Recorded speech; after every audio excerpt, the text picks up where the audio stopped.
Chelsea are back in the Champions League, and yes, I'm very excited, but I'm also kind of terrified because the first game we've got is going to be a rough one.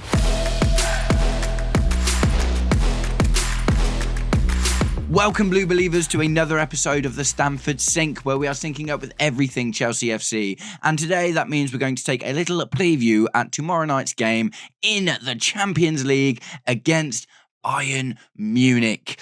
Oh man, what a first game back in the Champions League. Do you know, it's crazy, like since 2005, we've literally only played them competitively 3 times. And after, how long's it been? 3 years? 3 years out of the Champions League, then we're smacked back into it, and straight away it's like, oh yeah, do you remember these are the teams you've got to beat to actually win this thing. But guys, before we get into it, if you are enjoying the content and would like to see more, please do me the distinct honour of liking and sharing the video, subscribe to the channel, click that button on the road to 1,000 subs, so close I can smell it, or guys, just roast me in the comments, whatever gets you through your day. Right, so, the Champions League. Oh dear, right, so let's start with a little bit of team news. So, pertaining to Chelsea's Champions League squad, there has been an exchange of players that have been listed. Facundo Buonanotte has been included in the Champions League squad, and he was left out initially, right? And that kind of makes sense why. 21-year-old on loan from Brighton, that whole move's still a bit mad.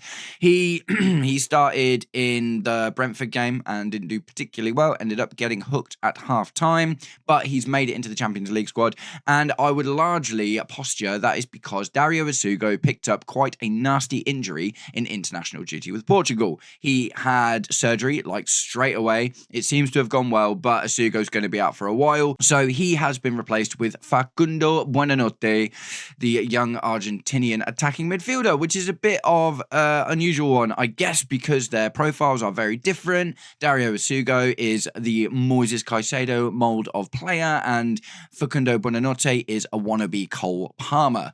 So, again, do you know what? I did a video yesterday, my first video back after a week off, and I was talking about how our midfield squad depth is still not good enough that in the game against Brentford, where we're supposed to be playing our rotational players, we're still starting Caicedo and Enzo Fernandez. And this kind of just pushes that to the forefront and backs it up even more. We haven't got any superstar young defensive midfielders from the academy that are floating around the team, so we're just swapping those out with more attackers. It is literally, at this point, it's basically just Santos, I think, isn't it? He's like the depth. Obviously there's Romeo Lavia, but I think Romeo Lavia has been included in the squad already, and obviously you were not going to see much of Romeo Lavia playing, are we? It's just not going to happen. He is, he's just going to be brought back so slowly, games here and there, and even when we've been doing that with Romeo Lavia, we'll put him on for 40 to 60 minutes of a game after a big long injury layoff, and he looks great, and then all of a sudden we don't see him again for 3 months because that made it worse. So, just a little bit of news there pertaining to the Champions League squad in general. Facundo Buonanotte has been included. Dario Asugo has been replaced. That does not necessarily mean I expect Facundo Buonanotte to start today's game, but I will get into my proposed lineup a little bit later in the video. First, we're going to talk about Bayern Munich. Bayern Munich are one of the in-form teams in Europe at the moment. Their last game that they lost was the 2-0 against Paris Saint-Germain in the Club World Cup. And that was August, maybe July, actually. I think it might have been July. Bayern Munich have played 8 competitive games since the start of August, and they have won every single one. Every single one. And it's not even been close. It's not even been close. They are just pumping goals past people left, right, front, and centre, with obviously English superstar striker Harry Kane leading the line. Now, he scored 8 goals already. That's a worry. That's a worry. Harry Kane is in some sort of red-hot scintillating form. He is barely a few months into the season, and he's already scored 8 goals in his entire league campaign. He just seems to be getting better and better, doesn't he? He's one of those strikers that belies age and fights back against Father Time and says, no, actually, I'm going to keep on getting better, which is wicked as an England fan. Don't get me wrong. Like, if Harry Kane can be utilised for England like he is for Bayern Munich, and I don't understand why that's never been the case before, and we can start seeing Harry Kane pumping goals past international teams in the World Cup, yes, I am up for that. But as far as what we've got in front of us, which is the Champions League game tomorrow night, Chelsea's rebirth into the Champions League, and our first time in this new format as well, which is something we can be happy about. I'll get into that in a minute.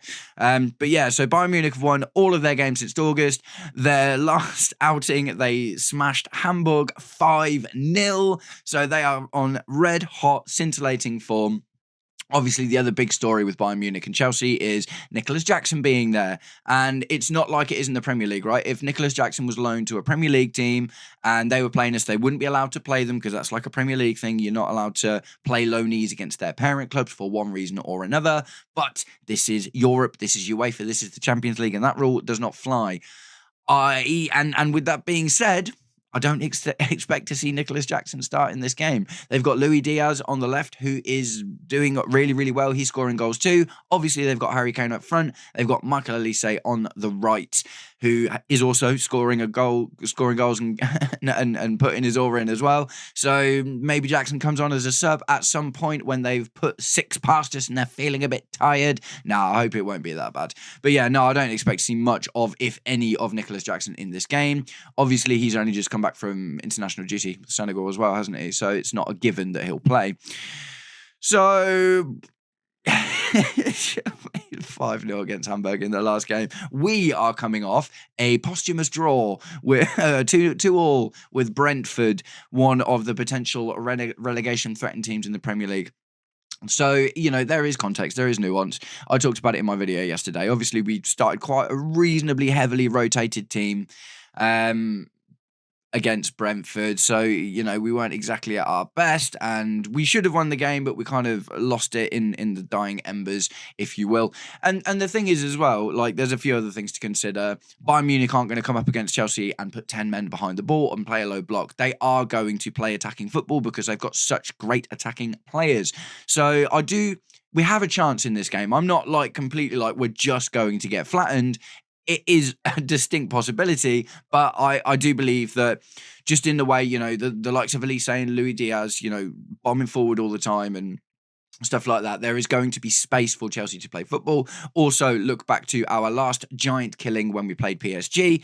It was a very similar feeling. PSG were the European champions. They'd absolutely battered all of the teams, bar Botafogo, on the way to the Club World Cup final, and we put them to the sword. And it was all down to Enzo Maresca's tactics. So, if Enzo Maresca is willing to, I say willing to, he's proven loads of times that he's willing to. If Enzo Maresca adapts to Bayern Munich and doesn't try and just hold all of the possession and play super lovely, beautiful, flowy attacking football all of the time relentlessly, and we actually look to take advantage of the spaces that Bayern Munich can create, Enzo Maresca has shown with technically a team, bar obviously losing Levi Colwill, but ultimately we've got more and better players in the team now than we did before.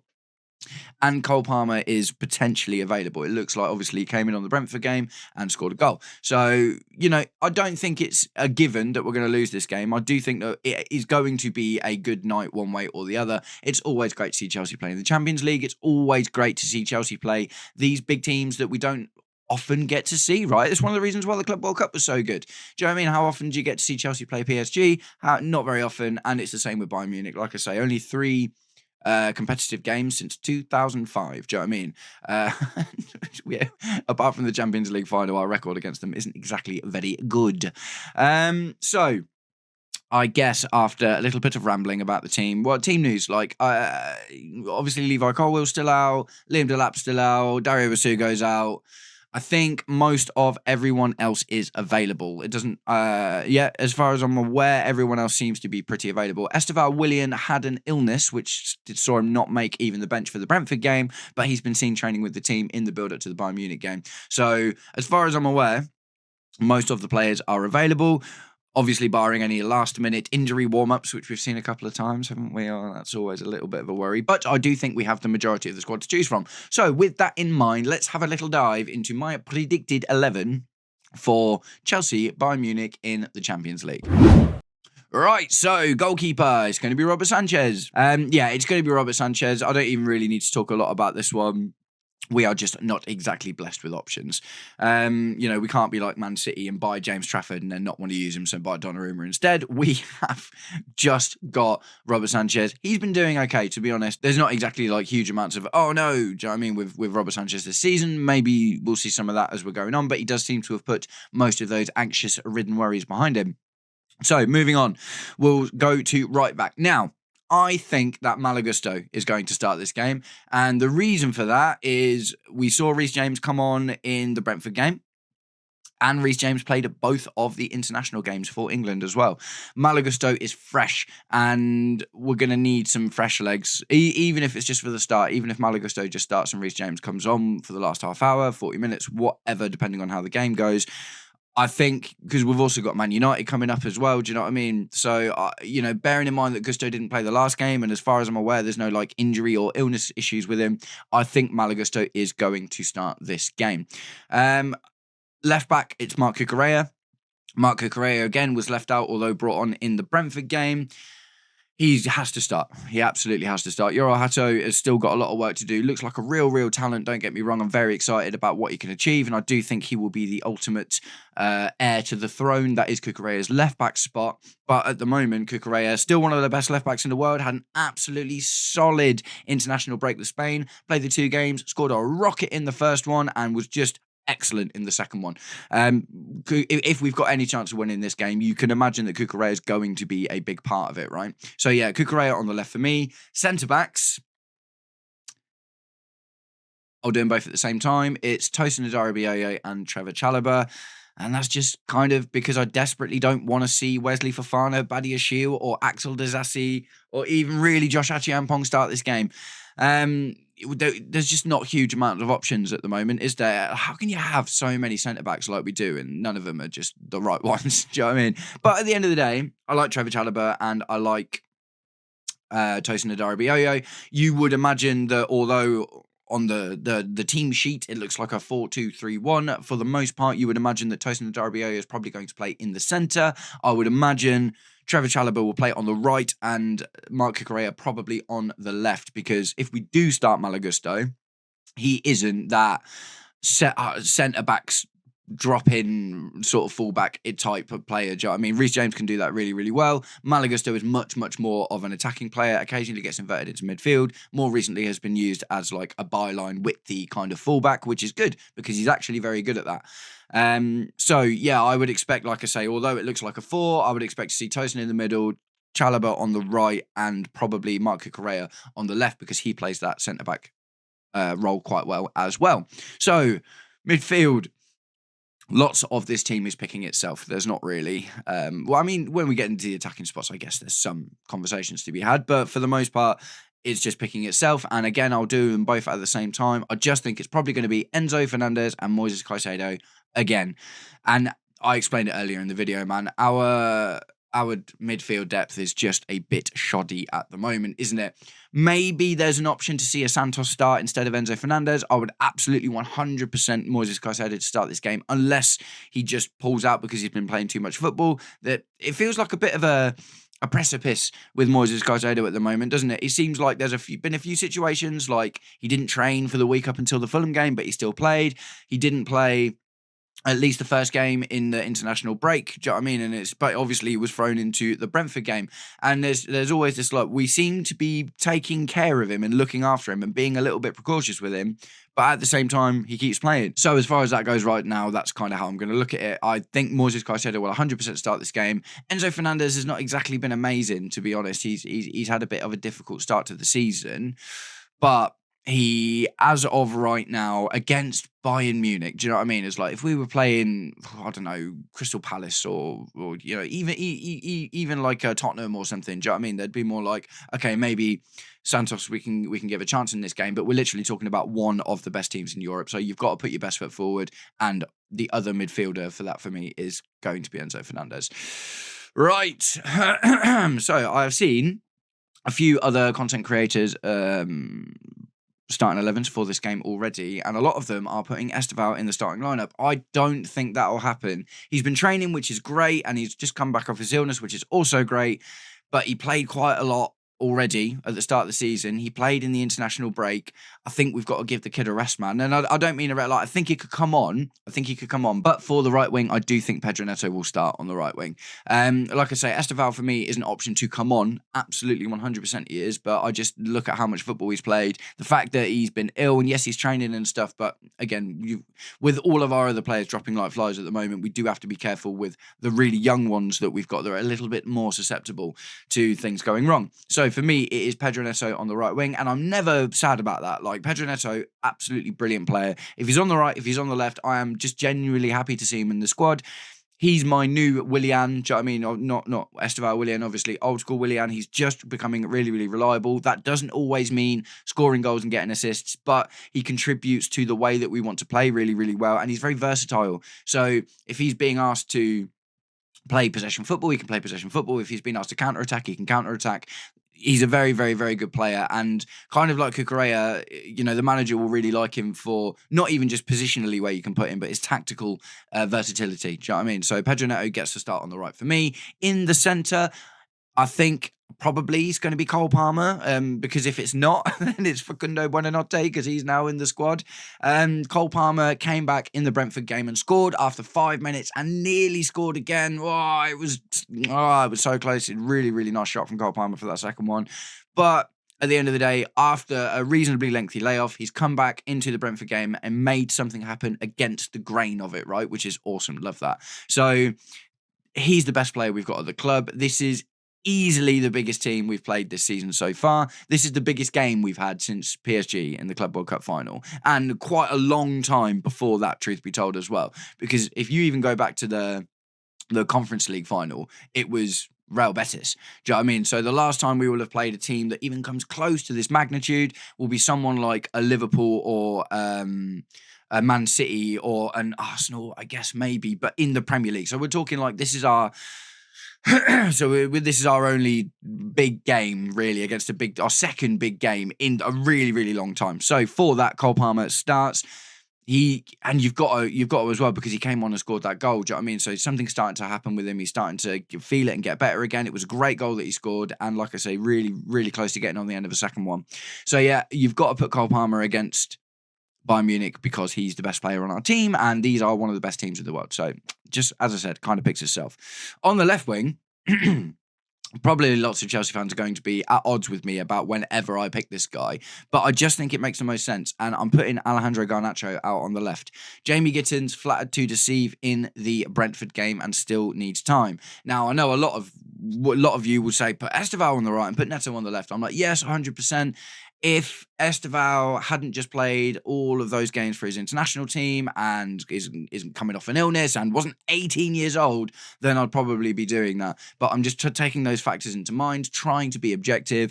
And also, Garnacho he's got experience of playing a lot of games. He played 49 games last season, man. 49 games, do you know what I mean? So he's already got that Premier League style experience of playing lots and lots of games, and he hasn't played a lot recently. Do you know what I mean? So he'll be ready to go. And as far as freshness goes, Garnacho is probably one of the freshest players that we've got. Also, he's going to play. Do you know what I mean? He's a Chelsea player now. He's going to play games. That's what's going to happen. I think it's going to be tomorrow against Bayern Munich in left wing as well. Up top, difficult one because it's difficult and it's not difficult. But at the end of the day, it's João Pedro, right? So João Pedro has been a bit of a revelation for Chelsea, hasn't he, since we got him. He is scoring and assisting almost every other game, if not a little bit more than every other game at the moment. Like, his return is amazing for the time that we've had him so far. Apparently, he asked not to play the Brentford game. I've seen in rumours, and the rumour mill is circulating. I don't know whether that's got something to do with, because he also played quite a lot on international break, and he had a little chunder moment, didn't he? He had a little chunder moment on the pitch after a clash with Gabriel Martinelli. Hopefully that isn't the reason, and he's just feeling tired, because he has played a lot of football, absolutely true, but unfortunately we really just don't have any other options. You can't start Mark Gu against Bayern Munich. You just can't do it.